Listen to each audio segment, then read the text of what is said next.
Will you pray with me?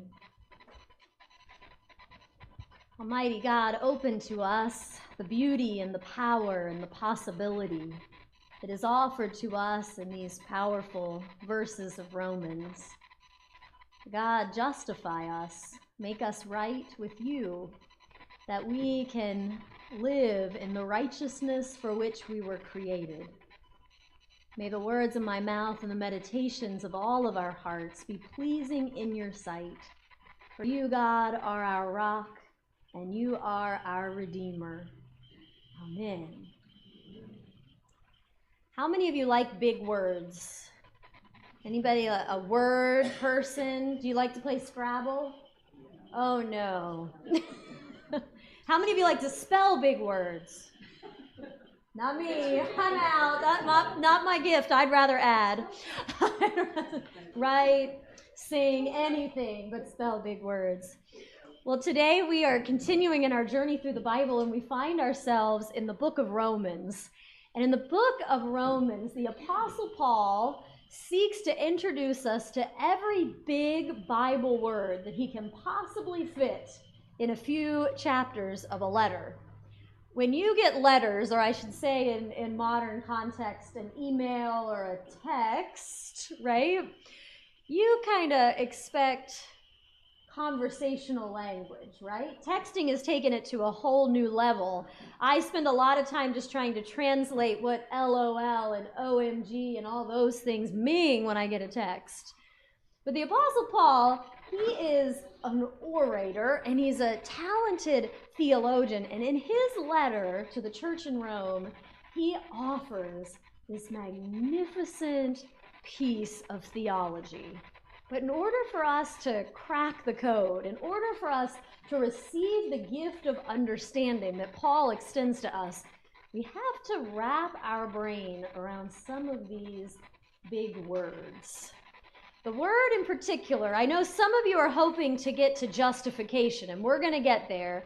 I heard one of the Bible studies is studying justification, and at least the teacher is praying that there will be some good insight this morning during the sermon. But before we get to justification, I want us to think about righteousness. What does it mean to be righteous? Now, a lot of times, words have different meanings and are used in different ways at different times. Sometimes even words are used incorrectly. When I was in college, there was this awesome Canadian undergrad, a real exciting young mathematician. She played hockey on the side. But what I found most peculiar about her was her use of the word wicked. Most of you have a sense of what wicked means? It's like evil. It's bad. It's, Have you heard it used in a different way? Yeah. Where did this come from? Everything that this young lady would see, if it was really exciting or really awesome or really caught her attention, she'd say, "Oh, that's wicked." I'm like, what are you talking about? That's wicked. And it was the first time I had heard it, so I thought it was just like a Canadian thing. So I'm like, well, no, in American English, wicked means like evil or, really scary. And then all my other friends told me, no, Jenny, you're just the only one that doesn't keep up with the times, right? But the new wicked in American pop culture is the word righteous. So I hear my teenagers all the time, when they see something that's really awesome, that blows their mind, that's more than they could have ever expected, they'll say, "That's righteous." It's pretty cool, actually, that they're using a biblical word, and I want to make an argument that they're actually using it correctly.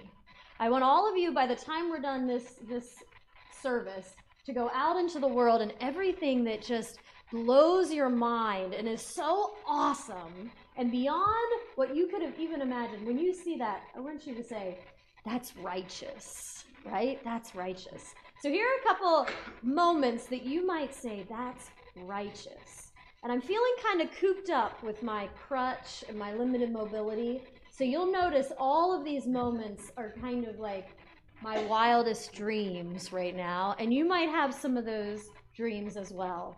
So picture yourself with a surfboard or a kayak, whatever your choice would be if you were getting out into the waves, and you take your boat off of the top of your vehicle, off of the boat rack, and you've got it in your arms. Can you also tell we're all really able-bodied in this story? You know, right? We're all able to carry our kayak, and we're going to go down into the sand, and we're going to feel the warm sand under our toes, and we're going to put our boat out into the waves, and we're going to see the rise and fall, the swell of these beautiful waves, and we're going to see a dolphin. It's just going to delight us, surprise us on the horizon, and the sunset, we must be on the Pacific, because the sunset is going to be golden orange, and it's going to be better than you could have ever imagined it, and you're going to say, that's righteous. Or maybe some of you are skiers. I'm not a skier. That whole idea just scares me to death. But if you were a skier, you might be dropped off on the top of the most dramatic mountaintop, surrounded by pristine snow and grand cliffs and trees. And just as you begin to cut through the powder, an eagle comes and dances its way down the rise with you. And it's better than you could have dreamt, and you say, that's righteous. Or maybe you're going to jump off your boat into a warm Caribbean Ocean. Anybody wish you were there right now? Because it's spring, but it's just not to the point where you can walk outside without going, oh, should have got my coat, right? So you're jumping into a warm Caribbean Ocean, and you're going to put those snorkel goggles on. And you're going to put your head just under the surface, and this whole world is going to come before your eyes. You're going to see the light penetrating through the water, and you're going to see the colors of the coral reef and schools of fish. And just when it couldn't be any more perfect, a giant sea turtle is going to swim right beneath you. And you're going to say, that's righteous. That's better than I could have imagined it. It's perfect harmony. Now, you don't have to go too far away to have a moment where it's righteous. Some of the people coming out of 815 were telling me their righteous moments. One said he got out on his porch yesterday as the sun was finally just warm enough. He said, I was like a cat laying on the lawn chair, just soaking up the rays, drinking a cup of iced tea, watching the flowers on the deck grow, and he said, oh, that was righteous. It was just right for a moment. Another, Bob Bertzel, went and he picked up a cake for his mother-in-law's 100th birthday party. And he delivered that cake to his mother-in-law, and she was in right mind, and she was enjoying the day, and he said, oh, Pastor Jenny, that was righteous. That was better than I could have ever imagined it. For a moment, this is righteous. Righteous is when we feel that the heavens and the earth, the stars, the moon, it is all in line. When we feel creation is in sync and we, as a part of humanity, are at perfect peace with our Creator. The rhythm of life is right, and it is good. Righteous is beauty, perfection, peace, harmony, rightness, all wrapped up in a way that is beyond human words or understanding. I think that's the biblical meaning of righteous. It is when things are so right, they're beyond the perfection that we could imagine. It is a gasp of awe and wonder and wholeness and peace. It says in Paul's letter to the Romans, now apart from the law, the righteousness of God has been disclosed. When we think about righteousness, we're so often wondering, how is it that I can be righteous? Right? How do I get to a place where I'm righteous? And the author of Romans Paul, who was also known as Saul. If you want to hear more about that, it's the sermon from last week's up on the website. But Saul, or Paul, spent decades of his life trying to be righteous. He searched the scriptures, he studied them, he learned to read different languages so he could tackle them in their native tongue. He was obsessed with being righteous, with getting it right, his understanding of scripture just right, and his living of the scripture in his life just right. But he always seemed to be frustrated. He speaks of the frustration of falling short. Have any of you been there? We just can't get it just right.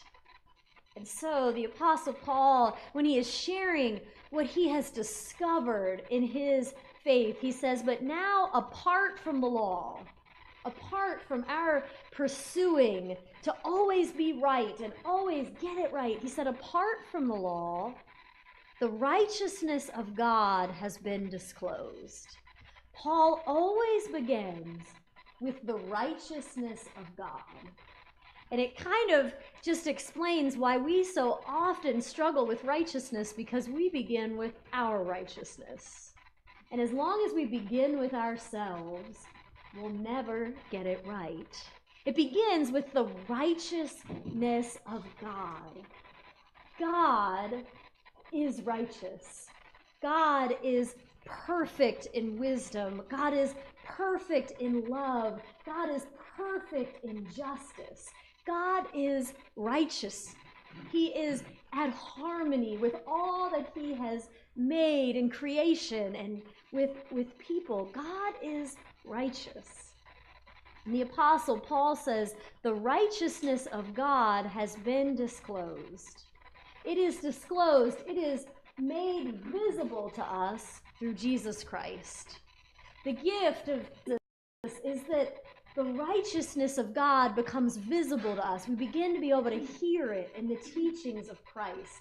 We begin to tune our ears and our hearts and our minds to understanding how righteous God is, how perfect, how loving, how just God is. Paul writes, apart from the law, the righteousness of God has been disclosed and is attested by the law and the prophets, meaning the law and the prophets are not contradictory to what Jesus is sharing, but Jesus is the embodiment that allows us to see and understand what righteousness is. The righteousness of God through faith in Jesus Christ is given to all who believe. He goes on, there is no distinction. None of us can get there on our own. There is no distinction, since all have sinned and fallen short of the glory of God. If we think about this, we were created, if you read Genesis 1, we were created to be a reflection of the righteousness of God. God fashioned the human ones, Adam and Eve, and put them in the garden to tend the garden. I'm starting to get ready for Earth Day. Can you tell? I've been reading the prayers and really living in this. We're placed in the garden. We're placed in God's creation to live in harmony and to care for the creatures, to care for the earth, to care for the animals, and to be one another's keeper, to care for humanity. We are to be a reflection of God's righteousness for the world. But if you look in the mirror, we do it once in a while, right? Sometimes we try to avoid it. If you look in the mirror, you really look at the man, the woman who's looking you in the eye. Do you see a reflection of the righteousness of God? I mean, it's a good day if you look at yourself in the mirror and it is beyond your wildest expectations what you see, right? Did that happen to any of you this morning? You went, yes! Right? I look awesome! Especially with that before your makeup, before you brushed your hair. I am a righteous reflection of my Creator. I know that's what you all said. I woke up, I'll be honest with you, I woke up and realized my makeup bag was in the car that my husband took camping. And I looked at myself in the mirror and I said, well, Congregation, this is what you're going to get. Here I am. I noticed every blemish. The Apostle Paul says, we have all sinned and fallen short of the glory of God. And that's not at all about acne, right? It's about the times we failed to love. It's by the ways we struggle, right? It's about the mountains that we haven't climbed yet. We all sin and fall short of the glory of God. Paul recognized that in himself. He recognized it in all the people he was trying to love, and that became a relief after he met Jesus, because he knew he couldn't get it right by himself. And it became this overwhelming relief that comes through his writing that none of us are perfect, that none of us are that glowing reflection of our Creator that we were created to be. We have all fallen short. Our selfishness has corrupted who we are. It's polluted how we take care of the earth. It creates disharmony in our relationships with other human beings. Our selfishness, our sinfulness, means we have all fallen short of the glowing reflection of a righteous God we were created to be. Then he goes on, but they, and I'll say we, but they are now justified by God's grace as a gift. Because we couldn't earn it. We couldn't study 4 more languages in order to get it just right. We are now justified by his grace as a gift through the redemption that is in Jesus Christ. The Apostle Paul saw Jesus along the road. Jesus caught his attention, put him on his knees. He recognized that he was a polluted reflection of a righteous God. And in that recognition, Paul received the grace made possible through Jesus Christ, the forgiveness and the love that would justify him. Here's your word. That would justify him, that restore him to a right relationship with God. We can be justified in a moment. The Apostle Paul and John Wesley, the pioneer of Methodism, both speak of a justification that can happen at once, that we can be right with God, in right relationship, restored in God's eyes to righteousness. Now let's unpack that a minute, because I'm thinking when you wake up in the morning, you're still not overwhelmed by the righteousness that you see, by your interpretation of getting it right, being perfect in love and justice and peace and harmony. How many of you have some kind of a degree? A high school degree, a college degree of some sort? Many of us have some kind of degree. If you don't have a degree yet, talk to Charla Worley. She loves to help people, get a GED or discern what comes next. But at some point in your life, most likely, or some point in the future, someone announced that you were a graduate. I'm gonna pick on somebody here. Let's see. Lucas, at some point, it was announced that Lucas was, what's your highest degree in? Landscape architecture. So someone announced, they gave him a big certificate he could hang on the wall. You are a landscape architect. Now, I'm going to imagine that made Lucas a little dangerous, because as it is with any profession, they send us out there with our degree. Some of you are teachers, pastors, it doesn't matter what, landscape architects. We get out there, someone has declared this is what you are, and then you get into the thick of it and you go, oh, I don't know everything I need to do to design this landscape. I don't know everything I need to know to be a pastor. I figured that out. First week, I was at Walkersville United Methodist Church. The pastor went on vacation, and someone passed away. I confess to you, I had never even opened the page where you did a funeral. I was like, oh boy. Someone had declared that I had a degree in that, but I had a lot to learn.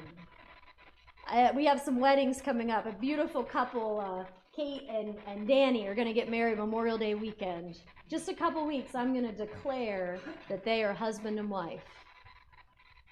They're in their 20s. They're moving into a brand new townhouse. It's very exciting. Those of you that have been married a little while, do you think they know everything there is to know about being a husband and a wife? We had 2 new babies born this week. Some nurse held up a baby and said, "Congratulations, you're a parent." You think those moms and dads knew everything they needed to know about raising a child? But in an instant, we're something different. By the grace of God, according to the Gospels, according to the New Testament, according to the teachings of our United Methodist heritage, by the grace of God, because of what Jesus has done, because of God's love for us and Jesus' death and resurrection, God in grace declares, "You are all right with me. You can be made right with me in an instant." Paul clears up, how does that happen? He says it becomes effective or activated by faith. It's all there for you to receive. Forgiveness, love, the identity as a child of God is all there to be received. God is anxious to declare that you are justified, anxious to make you righteous in the eyes of God. It is effective or activated simply by your faith. The faith that God gives you to say yes to that new identity. Many of you carry a credit card. A couple weeks ago, I had to get a new credit card. It came in the mail. It had all the power, whatever power a credit card has, had all the power for me to spend all the money on my credit limit. And I went to the grocery store and I got all my groceries and I'm standing there ready to pay, and one of the most scary things in the world happens. The card doesn't work. And it still had the little sticker on it. And the cashier said, "Well, have you activated this?" I'm like, "Oh." So I'm standing there in line and I'm calling Visa and saying, "Please activate my card immediately." Sure enough, click, swipe, I'm out of there. It had to be activated. Now, I think our salvation is a much grander thing than that, but it helps us understand it's all available. Jesus has done everything necessary.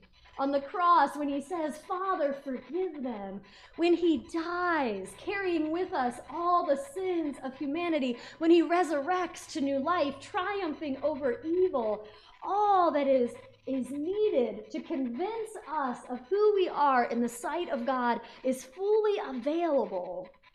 It just gets activated when we say yes. When we, with faith, say, "Yes, Jesus, give me the identity I was created to have."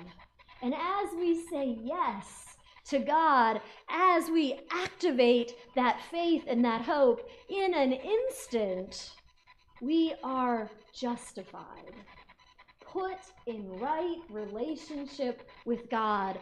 We become, in God's eyes, one who is righteous. You know how?